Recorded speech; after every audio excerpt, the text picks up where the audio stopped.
Lady Vexara Nimes adjusted her 4 eyes as she watched the new human through her security feeds. Marcus Kane. That was his name, though she found human nomenclature tediously simple compared to her own 37-syllable birth designation. The muscular biped stood at attention outside her private quarters, completely unaware that she was about to conduct the most important evaluation of his career. "Foolish creature," she muttered in her native tongue, her mandibles clicking with amusement. "Let us see just how incorruptible humans truly are." 3 rotations ago, the Galactic Protection Guild had assigned Kane to her personal security detail. The humans had quite the reputation across the 7 sectors, lauded for their supposed moral fortitude and unwavering loyalty. What utter nonsense! Every species could be bought, threatened, or seduced.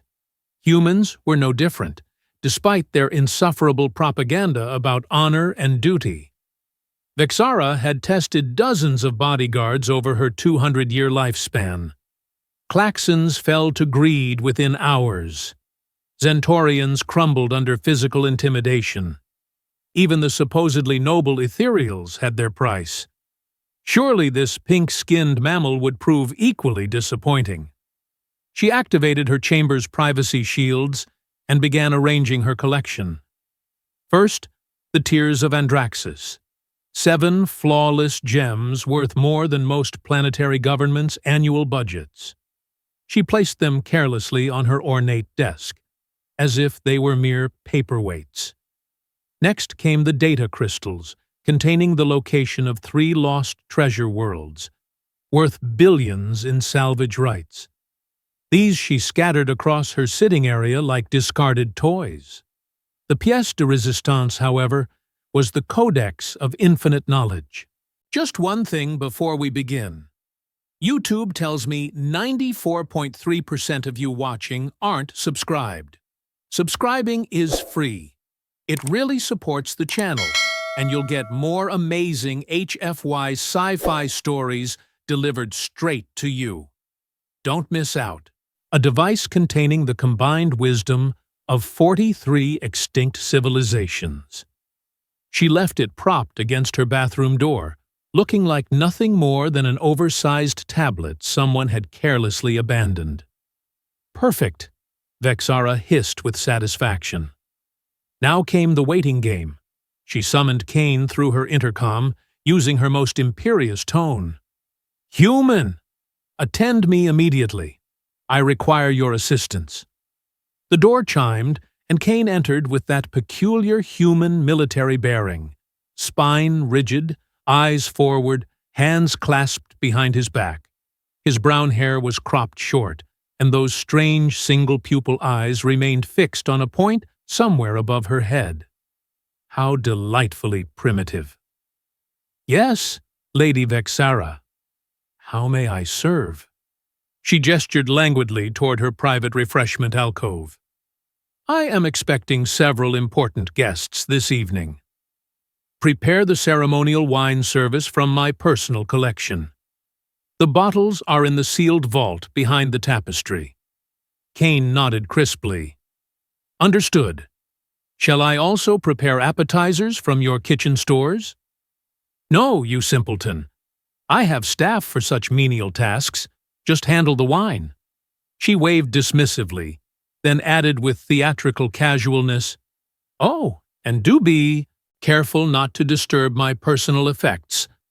I have been reorganizing, and everything is precisely where I need it." As Kane moved toward the alcove, Vexara positioned herself to observe his every movement through her peripheral vision. The Tears of Andraxis glittered tantalizingly in his path. Any rational being would at least pause to examine such obvious wealth. The data crystals lay within easy reach as he passed her sitting area. Even the most disciplined individual would show some curiosity. But Kane simply walked past everything, his focus entirely on his assigned task. He approached the sealed vault with methodical efficiency, inputting the access code she had provided earlier. The heavy door swung open with a pneumatic hiss, revealing rows of priceless vintage bottles from across the galaxy. Insufferable show-off, Vexara thought bitterly. Let us see how long this performance lasts. She pretended to busy herself with correspondence, while secretly monitoring Kane's every move. He selected bottles with practiced care, checking vintage dates and region markers. His movements were economical, purposeful.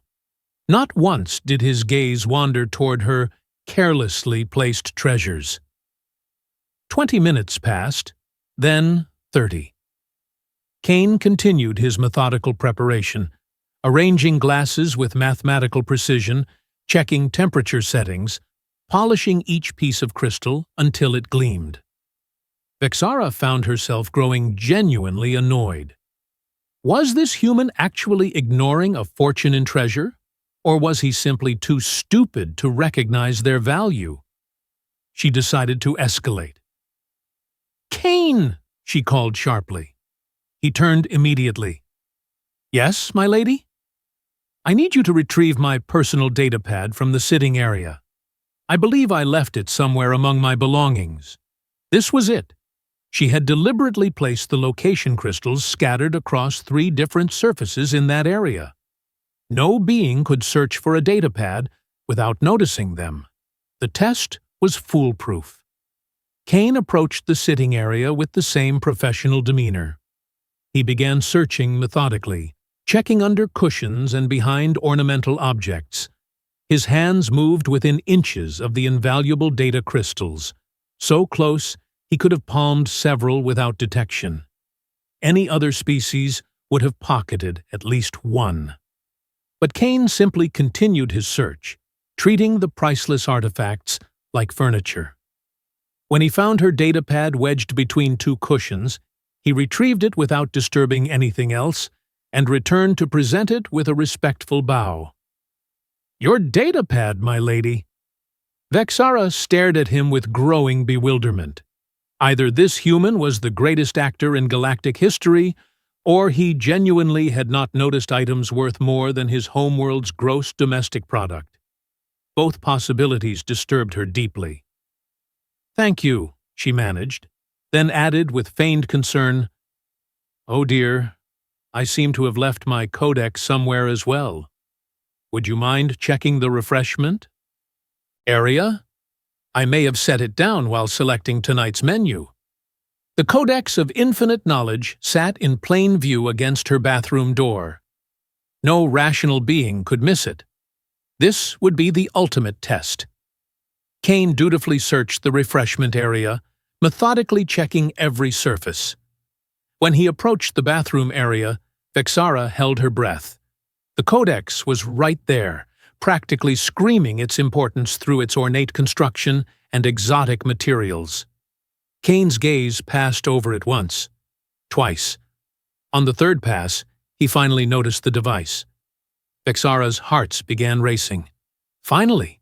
Surely now he would show some reaction, some flicker of greed or curiosity. Instead, Kane called out politely, "My lady, I found what appears to be an electronic device near the refreshment area. It does not match the description of your codex, but perhaps you placed it here temporarily?" Vexara nearly fell from her perch. The human had found the most valuable artifact in her collection and was asking permission to examine it further. What manner of creature was this? "Oh, that old thing," she said, fighting to keep her voice steady. "Just leave it where you found it. I must have misplaced my codex elsewhere." "Very well, my lady." Kane returned to his wine preparation without another glance at the device worth more than entire star systems. Vexara found herself at a complete loss. In all her centuries of testing security personnel, no one had ever shown such complete disregard for obvious wealth. She decided to observe Kane more carefully over the following days. Perhaps she had misjudged the human's intelligence. Maybe he was planning something more elaborate, waiting for the perfect moment to strike. No being could truly be this incorruptible. But as the days passed, Kane's behavior remained frustratingly consistent. He performed his duties with mechanical precision, never showing interest in her possessions beyond ensuring their security. When she left expensive jewelry on her desk, he would carefully move it to her secure vault without comment. When important documents were scattered about, he would organize them neatly and return them to their proper files. It was maddening. On the fourth day, Vexara decided to test Kane's moral flexibility through different means. She summoned him during his off-duty hours, finding him in the staff quarters reading what appeared to be a primitive paper book. "Kane, I require your opinion on a delicate matter." He set aside his book immediately. "Of course, my lady. How may I assist? I have reason to believe someone in my household is stealing from me. Small items at first, but the thefts are becoming bolder." This was completely fabricated, but she needed to gauge his reaction to corruption allegations. Kane's expression grew serious. "That is troubling news. Have you informed station security?" "Not yet. I prefer to handle such matters internally." She leaned forward, conspiratorially. "I suspect it may be one of the kitchen staff. Perhaps if you were to search their quarters while they sleep, we could resolve this quietly." She was asking him to conduct an illegal search without proper authorization. Most security personnel would either refuse outright or demand additional compensation for such questionable orders. Kane's response surprised her again. "My lady, I would be happy to investigate these thefts through proper channels. I can coordinate with station security to conduct authorized searches with appropriate warrants. However, I cannot legally search private quarters without probable cause and proper documentation." "Even if I ordered you to do so?" Kane met her gaze steadily. "My oath is to protect you within the bounds of galactic law. I cannot compromise that oath, even at your direct request." Vexara sat back, genuinely stunned. The human was actually refusing her orders based on legal principles. Who did such things? In her experience, security personnel followed orders first and worried about legality later, if at all. "Very well," she said dismissively. "Forget I mentioned it." Kane nodded respectfully and returned to his quarters, leaving Vexara alone with her growing confusion. This human was unlike any being she had ever encountered. His moral rigidity seemed genuine rather than performative, which made absolutely no sense from her perspective. Over the following weeks, she continued testing Kane through various methods. She offered him valuable gifts for minor favors. He politely declined. She suggested he might enjoy extended shore leave if certain security protocols were temporarily relaxed. He maintained all procedures without exception. She even staged a fake emergency to see if he would abandon his post to assist her personally. He immediately called for backup while remaining at his assigned station. Every test failed. Kane remained frustratingly incorruptible. The breaking point came during her monthly inspection of the secure vault. Vexara had installed hidden cameras throughout the facility to monitor staff behavior when they believed themselves unobserved. The recordings of Kane's activities should have provided evidence of his true nature. Instead, they showed exactly what she had observed directly. Kane performed his duties with the same mechanical precision whether watched or alone. When granted access to secured areas, he touched nothing beyond what his duties required. When other staff members gossiped about her personal affairs, he neither participated nor reported their conversations unless they concerned legitimate security matters. "It is impossible," she muttered, reviewing the recordings for the 100th time. "No being is this pure. He must be planning something catastrophic." That evening, she decided to confront Kane directly. She summoned him to her private study, a room lined with her most valuable possessions. Ancient weapons, priceless artworks, technological marvels from across the galaxy, all displayed openly as the ultimate temptation. Kane entered with his usual professional bearing and stood at attention. "Sit," Vexara commanded, gesturing to a chair positioned directly in front of her most expensive collection. Kane obeyed, though she noticed he kept his gaze focused on her, rather than the treasures surrounding him. "I have been observing your performance," she began carefully. "Your dedication to duty is noteworthy." "Thank you, my lady." "Tell me, Kane, do you not find my collection impressive?" For the first time since his assignment began, Kane allowed himself to look around the room. His expression showed polite appreciation, but nothing more. "Your taste in art and artifacts is quite refined, my lady. The security challenges are significant, but manageable."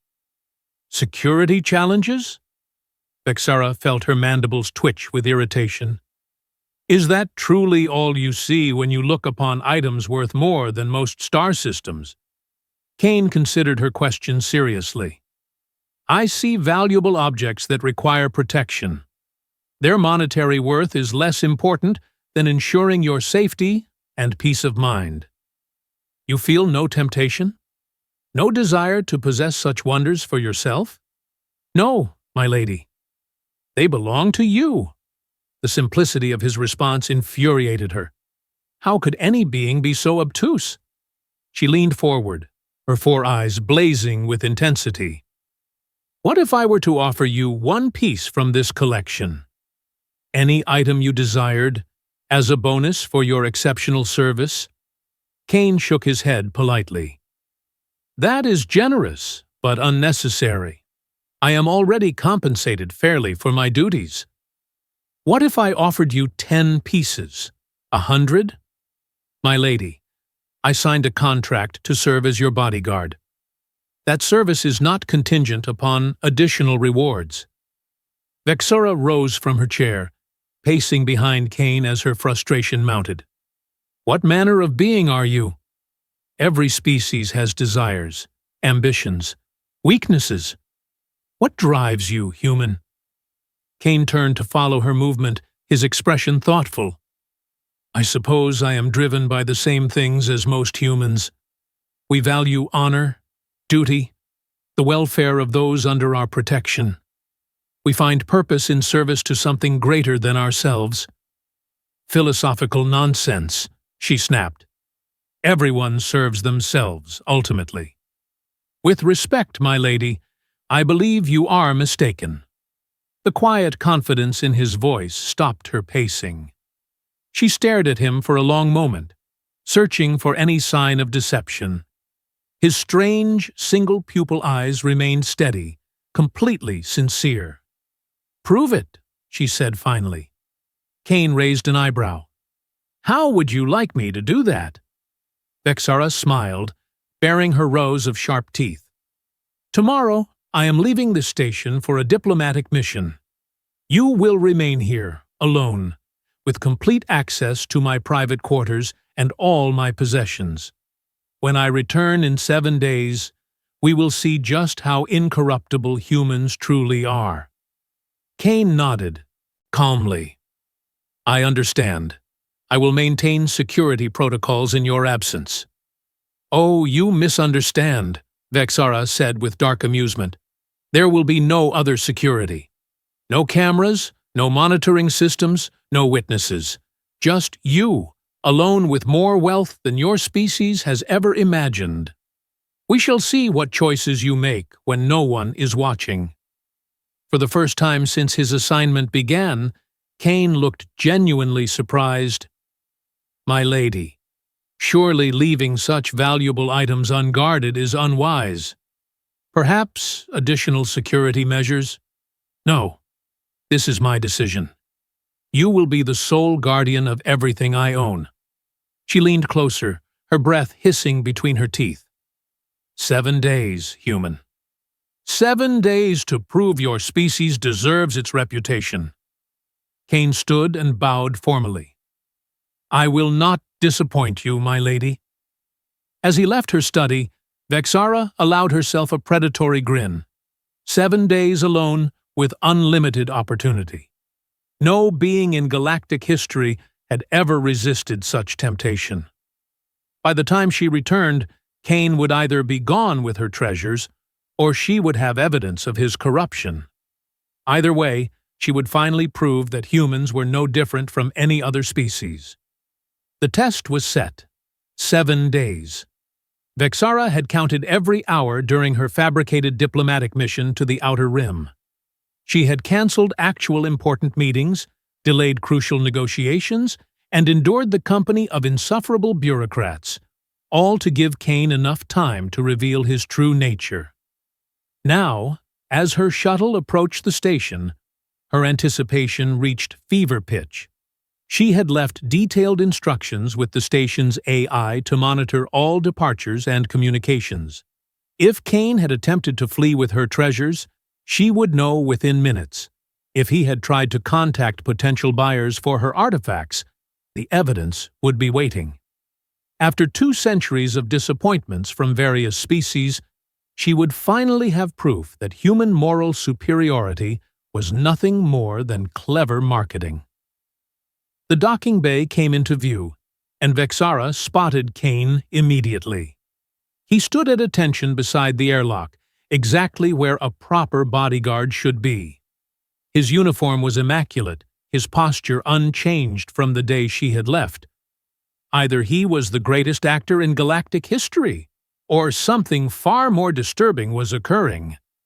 As she disembarked, Kane stepped forward with a respectful bow. Welcome back, Lady Vexara. I trust your diplomatic mission was successful? She studied his face intently, searching for any sign of guilt or nervousness. His expression remained professionally neutral, those strange human eyes meeting hers without flinching. It was educational, she replied carefully. I assume my quarters remain secure? Of course, my lady. All protocols were maintained during your absence. Vexara resisted the urge to rush immediately to her private chambers. Instead, she followed standard procedure, allowing Kane to escort her through the station's corridors while she maintained the pretense of casual interest. Her heart, all 3 of them, pounded with anticipation. They reached her quarters, and Kane input the access codes with practiced efficiency. The doors slid open, revealing everything exactly as she had left it. The tears of Andraxis still sat scattered across her desk like discarded baubles. The data crystals remained in their careless positions throughout the sitting area. The Codex of Infinite Knowledge leaned against her bathroom door, apparently untouched. Even the dust patterns seemed undisturbed. Impossible, she whispered. Kane turned at her comment. My lady, is something wrong? Vexara moved through her quarters like a woman possessed, checking every item, every hiding place, every secret compartment. Her most valuable possessions were all present and accounted for. Not only had Kane stolen nothing, but he appeared to have actively protected everything from even the smallest disturbance. Her private safe remained sealed with her personal biometric locks. Her jewelry collection sat in perfect order. Even her wine cellar showed no signs of unauthorized access beyond the bottles she had specifically requested before leaving. How is this possible? She muttered, running her hands over the tears of Andraxis. 7 days alone, with unlimited opportunity, and you took nothing? Kane stepped closer, his expression showing genuine confusion. My lady, forgive me, but I do not understand. Did you expect something to be missing? The innocent question hit her like a plasma blast. She whirled to face him, her 4 eyes blazing with a mixture of fury and bewilderment. Expected? I arranged this entire scenario specifically To test your moral limits, I left the most valuable treasures in galactic history scattered around like common decorations. I gave you complete access, total privacy, and perfect opportunity. Any rational being would have taken something. Anything. Kane's eyebrows rose in surprise. You were testing me? Of course I was testing you. Vexara's voice rose to a shriek. 200 years of experience with dozens of species, and every single one proved corruptible. Klaxons, Zentorians, Ethereals, all of them succumbed to greed or fear or ambition. But you impossible creature, you just ignored a fortune in treasures like they were furniture. She began pacing frantically, her tail lashing with agitation. Do you have any idea what the Codex of Infinite Knowledge contains? The combined wisdom of 43 extinct civilizations. Wars have been fought over fragments of such information. Entire star systems have been traded for single pages of similar texts. And you walked past it every day without even a second glance. Kane listened to her rant with growing understanding, then asked quietly, Would you have preferred me to steal from you? The simple question stopped her pacing immediately. She stared at him, momentarily speechless. That is not the point. The point is that no being is truly incorruptible. Everyone has a price, a weakness, a breaking point. It is the natural order of things. Perhaps, Kane said thoughtfully, but my breaking point simply was not among your possessions. Then what would break you? She demanded, stepping closer to tower over him with her superior height. What could possibly tempt a human beyond reason? What is your price? Kane considered the question seriously, much to her frustration. After a long moment, he spoke with quiet conviction. The safety of innocence. If someone threatened the lives of people under my protection, I might compromise other principles to save them. But material wealth? He shrugged. I have everything I need. Everything you need? Vexara's voice dripped with sarcasm. You live in quarters barely larger than my bathroom. You own nothing of value. You have no status, no power, no legacy to leave behind. I have purpose, Kane replied simply. I have the satisfaction of duty fulfilled and trust honored. I have the knowledge that my actions protect others and maintain order. What more does anyone truly need? His calm certainty infuriated her beyond measure. She grabbed one of the tears of Andraxis and thrust it toward his face. This single gem could purchase an entire planet. With it, you could rule star systems, command fleets, reshape the galaxy according to your vision. How can you not want such power? Kane looked at the gem with polite interest, then back to her face. Because it would not be mine. It belongs to you. Taking it would violate my oath and betray your trust. The temporary pleasure of possession could never outweigh the permanent damage to my honor. Honor, she spat, an abstract concept with no measurable value. To you, perhaps. To humans, honor is everything. Without it, we are nothing more than clever animals following our basest impulses. Vexara threw the gem across the room in frustration. It struck the wall and bounced harmlessly to the floor, a projectile worth more than most beings would earn in 10 lifetimes, treated like a child's toy. Kane immediately moved to retrieve it, handling the precious stone with careful respect before returning it to its proper place on her desk. The action was automatic, professional, completely without greed. You are impossible, she said weakly, sinking into her favorite chair. Absolutely impossible. For the first time since his assignment began, Kane allowed himself a slight smile. My lady, if I may ask, why was this test so important to you? What did you hope to prove? Vexara stared at him for a long moment, then looked around at her collection of treasures. Suddenly, surrounded by all her precious possessions, she felt strangely empty. I wanted to prove that your species was no different from any other, that all the stories about human integrity were propaganda designed to improve your standing in galactic society. I wanted to demonstrate that everyone, ultimately, serves only themselves. And now, she gestured helplessly at her unchanged quarters, now I am forced to accept that either you are the single most exceptional individual in galactic history, or human nature is fundamentally different from everything I thought I understood about sentient behavior.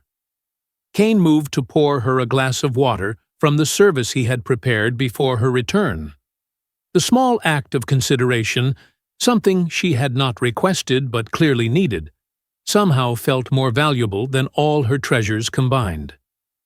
Perhaps, he said gently, the problem is not with human nature, but with the assumption that all beings must be fundamentally selfish. In my experience, most species are capable of great nobility when they choose to be. Most species are also capable of great corruption, she countered bitterly. I have seen it repeatedly. Yes, but which aspect of their nature did you choose to test? If you assume beings will fail and create scenarios designed to prove that assumption, you may be encouraging the very behavior you claim to despise. Vexara looked up sharply. Are you suggesting this is somehow my fault? I am suggesting that expectations have power. If you treat people as inherently untrustworthy, they may fulfill that expectation. If you treat them as inherently honorable, they may rise to meet that standard instead. She wanted to argue, to reject his simple philosophy as naive idealism. But the evidence sat before her. 7 days of perfect opportunity, and not a single item disturbed. Kane had been trusted completely, and he had proven worthy of that trust. The other species I tested, she said slowly, I made it clear that I expected them to steal. I practically encouraged their corruption by suggesting it was normal, even inevitable. Kane nodded. While you expected me to maintain my integrity, and communicated that expectation clearly through your confidence in leaving me alone with your possessions, the realization hit her like a meteor strike. She had not been testing Kane's moral character. She had been testing her own ability to inspire honor in others. With every previous bodyguard, she had approached the situation assuming failure and, essentially, giving permission for corrupt behavior. With Kane, she had assumed success and challenged him to prove worthy of her trust. I have been an idiot, she said finally. You have been learning, Kane corrected gently. There is a difference. Vexara stood and moved to her desk, looking down at the tears of Andraxis with new eyes. The gems were beautiful, valuable, impressive, but they were also just objects. They had no inherent power beyond what others agreed to give them. Her true wealth was not in her collection, but in her ability to inspire loyalty and trust in beings like Kane. I owe you an apology, she said formally. I subjected you to an unfair test based on prejudiced assumptions about your character and your species. You have proven yourself far more worthy than I deserved. Kane bowed respectfully. No apology is necessary, my lady. You had every right to verify the integrity of those charged with your protection.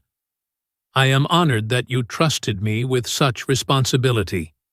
Even in accepting her apology, he managed to make her feel better about her actions rather than worse. How did humans do such things? Kane, I have a question that may seem strange. Of course, my lady. During these past 7 days, alone with all my treasures, Did you never once feel even the slightest temptation? Not even curiosity about their value or history? Kane considered the question seriously. I was curious about many of them, particularly the codex and the data crystals. But curiosity about their contents is different from desire to possess them. I researched some of the historical contexts using public databases to better understand the security challenges they presented. But taking them for personal examination never occurred to me. Because they belong to me. Because they belong to you, he confirmed simply. Vexara found herself smiling, really smiling, for the first time in years. You know, Kane, I believe I am beginning to understand why humans have developed such a reputation for honor. It is not propaganda at all, is it? It is simply who you are. Who we choose to be, Kane corrected. Honor is not inherited, my lady. It is earned through countless small decisions to do what is right, rather than what is easy or profitable. She moved to her secure vault and input her personal codes. Inside, arranged in perfect order, were items even more valuable than those she had scattered about as bait. The crown jewels of extinct royal houses, technological marvels from vanished civilizations, weapons capable of reshaping solar systems. Kane, as my bodyguard, you have access to this vault in emergency situations. In 7 days of complete privacy, you never once looked inside. It was not necessary for my duties. Vexara selected a small, unassuming device from the vault's depths. It appeared to be nothing more than a simple metal cube, but she handled it with reverence. This is a matter compiler, she said, offering it to Kane. It can restructure atomic matter at will. With this device, you could transform any base material into anything else: gold, platinum, rare elements, even complex technological components. It is, quite literally, the power to create unlimited wealth. Kane examined the device with interest, but made no move to claim it. Fascinating technology. The security implications must be enormous. I am giving it to you. Kane looked up in surprise. My lady, that is far too generous. I cannot accept such a valuable gift. It is not a gift, she said firmly. It is a tool.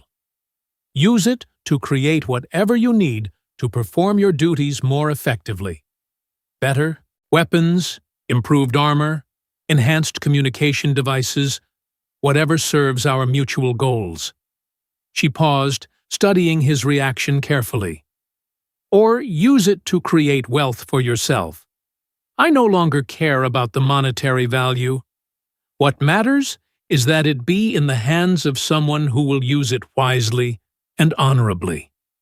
Kane held the device carefully, understanding the magnitude of what he was being offered. You trust me with something this powerful. I trust you with my life every day.